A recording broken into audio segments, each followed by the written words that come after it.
Hai semuanya, gimana kabar kalian? Semoga selalu dalam keadaan baik. Jadi welcome back again di Andi Kriston Channel dan ini adalah segmen analisa pagi, segmen di mana kita akan mengulas kembali untuk update pergerakan dari market ya, khususnya market dari Bitcoin.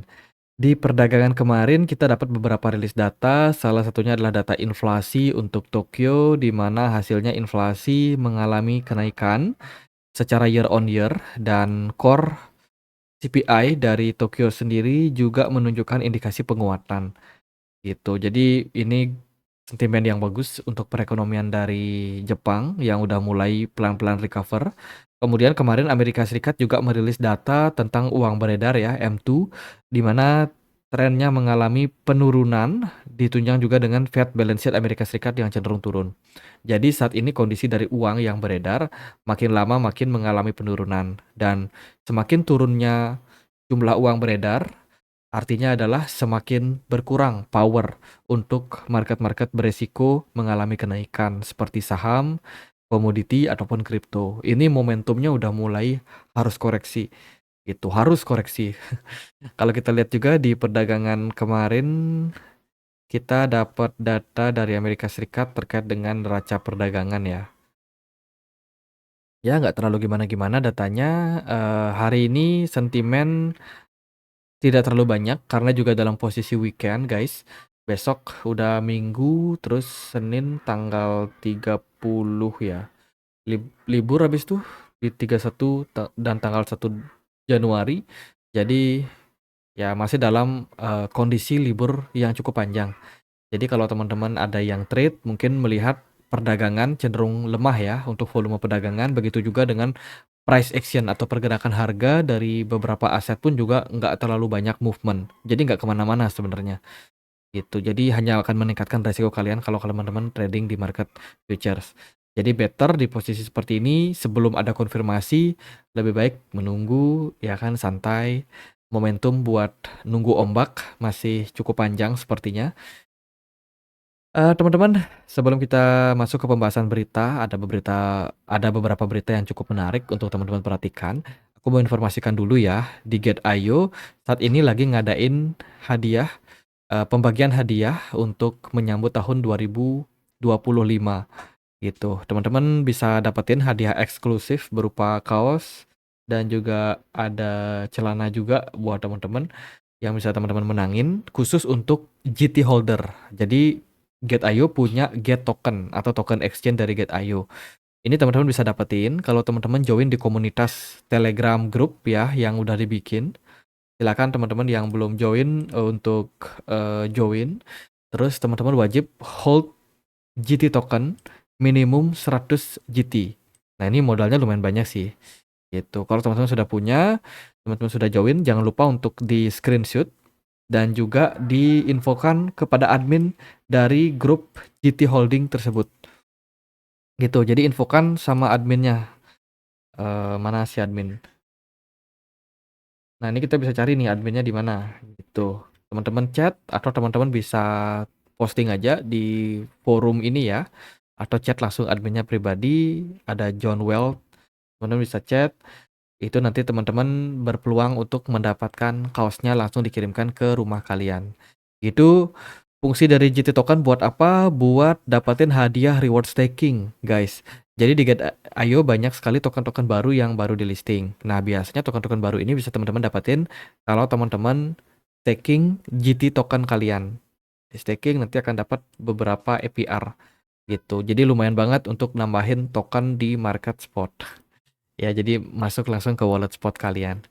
Itu ada banyak token yang dibagikan dalam bentuk pool staking ini ya atau startup mining ini. Teman-teman bisa staking aja kayak ada SAAAS, terus ada XT dan juga token-token yang lain. Itu. Oke, kita lihat dari berita yang lain juga Get Group ya atau Get.io Group itu dia ada mengakuisisi perusahaan exchange dari Jepang yaitu Coinmaster, di mana akuisisi tersebut akan meningkatkan jumlah user dari Get.io ke depan dan tentu saja intervensi yang bagus untuk masuk ke market Jepang, yang mana market Jepang juga lumayan bagus untuk regulasinya sangat ketat. Jadi ini adalah usaha yang bagus dari perkembangan dari Exchange Gate. Kemudian Solana terpantau mengalami pelemahan momentum. Ya, Solana udah turun lebih dulu dibandingkan dengan Bitcoin dan juga Ethereum. Chartnya si Solana itu yang warna ungu, guys. Dia momentumnya udah turun lebih dulu, lebih impulsif ya penurunannya daripada apa yang terjadi pada Bitcoin yang ada di chart hitam dan juga Ethereum yang chartnya biru. Gitu. Jadi Solana mengalami pelemahan yang lumayan signifikan belakangan ini. Ya, harus diwaspadai. Kemudian menurut Arkham Intelligence, sampai hari ini ETF BlackRock telah membeli sekitar 3,5 miliar US dollar. Artinya ada banyak akumulasi yang dilakukan oleh BlackRock itu sendiri menurut pemantauan dari Arkham. Apakah yang akan terjadi di tahun 2025? Kita nggak tahu pasti. Tapi memang kalau kita perhatikan dari indikasi masih cukup solid ya untuk akumulasi dari beberapa produk ETF, khususnya datang dari BlackRock, kemudian Fidelity itu masih aktif dalam pembelian produk ETF Bitcoin. Jadi sinyalnya masih bagus sebenarnya dari para retail. Kalau dilihat dari US ETF spot, Ethereum juga masih dalam posisi yang cukup positif. Gitu. Memang secara price action kita lihat ada penurunan harga atau ada koreksi harga. Oke, nggak terasa udah mau akhir tahun. Kita review sedikit ya apa-apa aja yang terjadi di tahun 2024 ini pada market.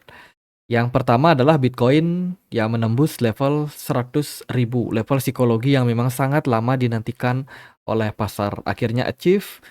And then sekarang Bitcoin berada di bawah level tersebut ya, masih dalam tahap koreksi.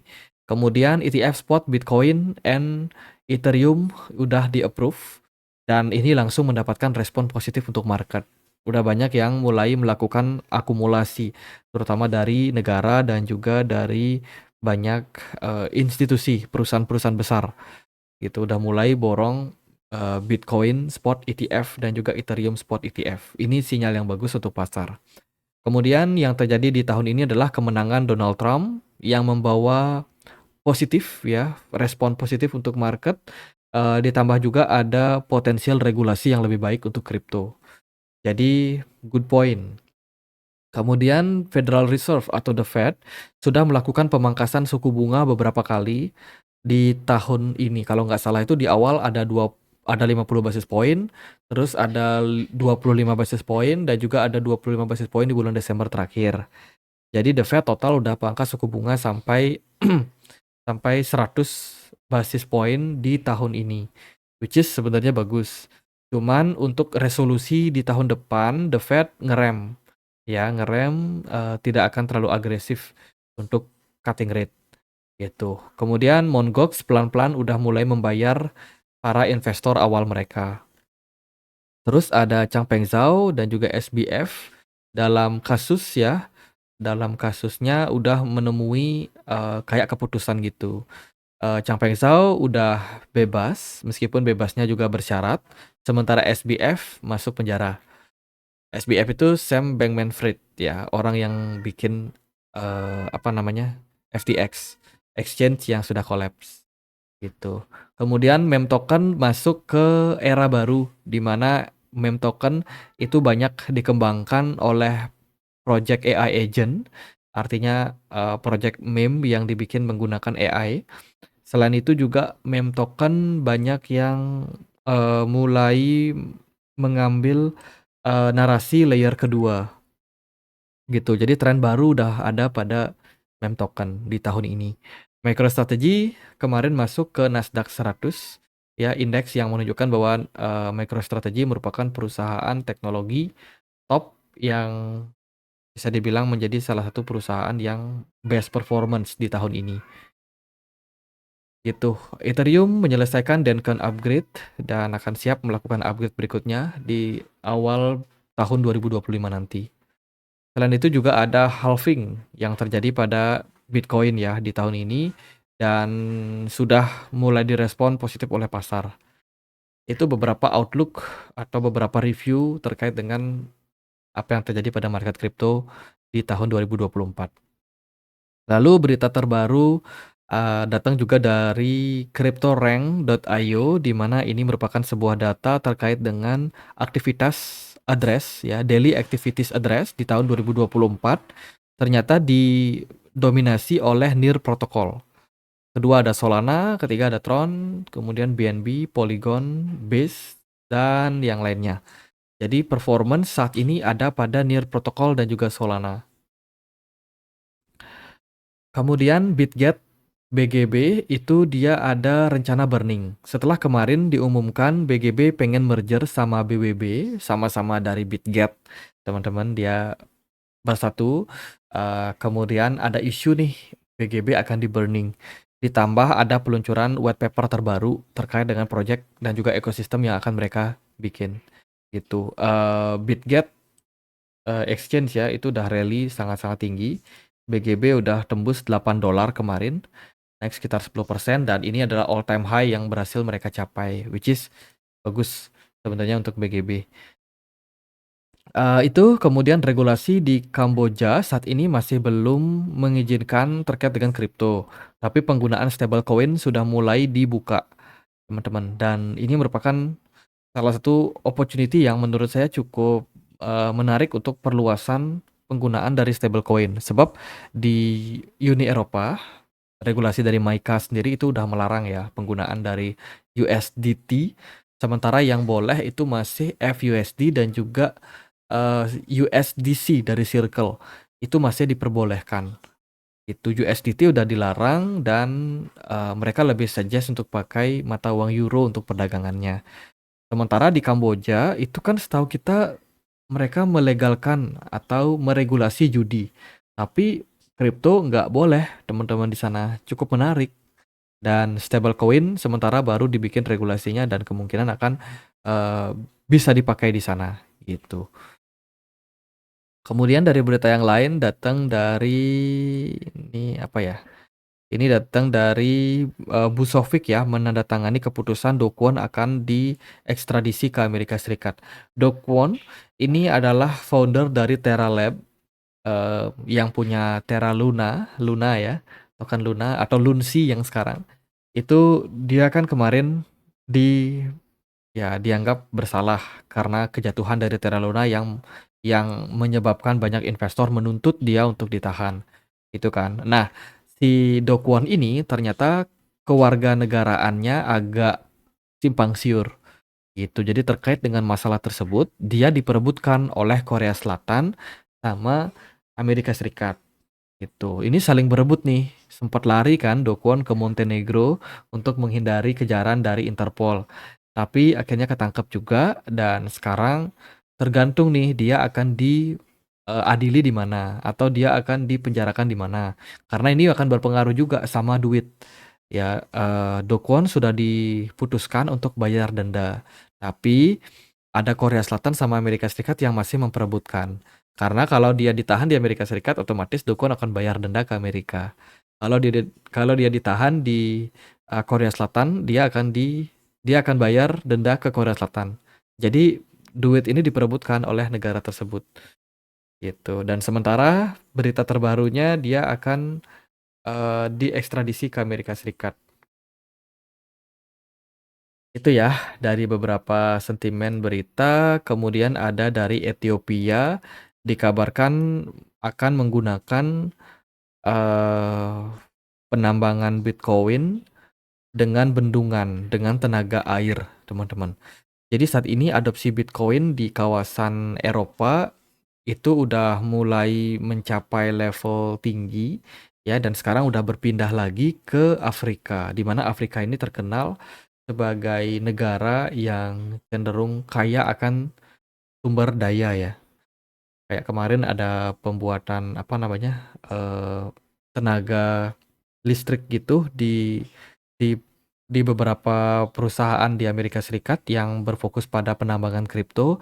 Dia bikin kayak penambangan cabang gitu di negara-negara Afrika dan investasi banyak masuk nih. Itu salah satunya adalah Ethiopia, salah satu negara yang cenderung miskin ya, teman-teman. Ini sekarang sudah mengadopsi penambangan berupa Bitcoin dengan tenaga bendungan air, which is ini sinyal yang positif. Ya itu sih, dari kondisi pasar kemana market Bitcoin ambigu, belum terlalu clear, belum terlalu jelas untuk movementnya. Sementara kita dalam tahap korektif, didukung oleh volume perdagangan yang cenderung turun, smart money juga nggak terlalu banyak, gitu. Dari beberapa aset kelas sudah mengindikasikan untuk koreksi kayak gold, kemudian juga ada saham ya, S&P 500. Kemudian juga kemarin ada berita terkait dengan peningkatan return obligasi 10 tahun dari Amerika Serikat. Itu bikin banyak investor beralih lagi loh ke dolar. Jadi ya di posisi sekarang menurut saya cukup tidak bersahabat sebenarnya untuk kripto. Tadi kan kita sudah bahas tuh uang beredar makin lama makin turun, ya kan? Fed balance sheet kita perhatikan juga cenderung turun untuk data kemarin. Nah, sementara market saham, kemudian juga market komoditas kayak gold ini sudah sempat mencapai level peaknya. Gold itu mencapai all time high di kisaran bulan November awal dan sekarang udah koreksi.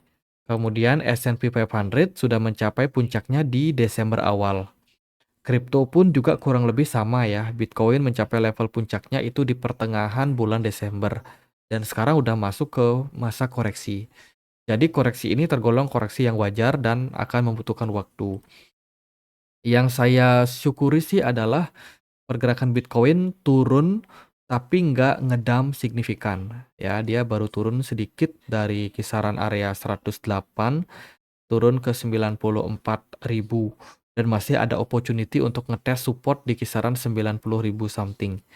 BTC Dominance posisinya udah mulai melemah. Cuman pelemahan yang terjadi ini masih terbatas. Saya greget nih lihat BTC Dominance yang turunnya itu kayak nanggung banget teman-teman, nggak mau ngedrop ya. Dan ya di posisi sekarang sih hanya beberapa altcoin aja yang perform well. Kayak BGB yang karena ada sentimen bagus, kemudian yang lainnya masih belum terlalu naik signifikan.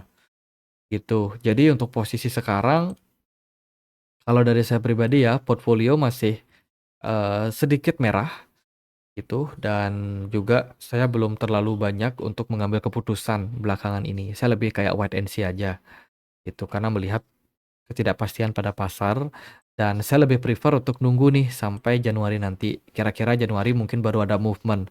Karena kan kita lagi holiday ya, long holiday, banyak trader yang libur juga. Jadi secara movement market menurut saya banyak sekali ketidakpastian. Kalau kita bicara secara terang-terangan sih sebenarnya indikasi mengarahkan ke fase koreksi. Bitcoin di weekly time frame seperti di video-video sebelumnya saya sudah sampaikan ada hanging man tercipta, which is ini adalah indikasi pembalikan arah, ya kan? Satu candle hammer di sini ditunjang oleh satu candle merah setelahnya dan itu merupakan indikasi untuk koreksi. RSI juga udah menunjukkan indikasi overbought ditambah dengan bearish divergence yang berpotensi terjadi gitu. Jadi anggapannya untuk jangka pendek Bitcoin akan berpeluang untuk koreksi. Nah, koreksi pada Bitcoin ini sudah barang pasti akan diikuti juga dengan altcoin gitu. Tapi ekspektasi masih tetap Bitcoin dominance bisa turun. Kalau itu terjadi, maka altcoin kemungkinan ada yang koreksi, ada yang lebih stabil secara movement. Itu. Jadi ya untuk saat ini sih kalau kita bicara secara teknikal sebenarnya lebih kayak kepada mengarah ke tahap koreksi. Gitu. Tapi apapun bisa terjadi pada market ya. Belum tentu apa yang terlihat sekarang akan berlanjut ke depannya. Bisa jadi akan ada ya miracle lah, bisa jadi ada keajaiban yang terjadi pada market. Ya, dan itu di luar daripada analisa ini. Jadi kalau menurut saya secara realistis, melihat bahwa ada opportunity untuk koreksi terlebih dahulu, tapi masih membuka kemungkinan keajaiban terjadi pada pasar. Bisa aja market crypto recover. Oke gitu aja paling buat update kali ini. Sekalian saya mau thank you untuk teman-teman yang udah ikut live session kita kemarin ya. Bikin live iseng kemarin, lumayan banyak juga yang nonton, respon positif. Thank you banget buat teman-teman, mungkin next time kita akan bikin lagi ya. Jadi, jangan lupa untuk subscribe, like teman-teman. Dan ya sekian aja buat yang mau join di komunitas kita, linknya ada di kolom deskripsi. Akhir kata saya Andre, makasih.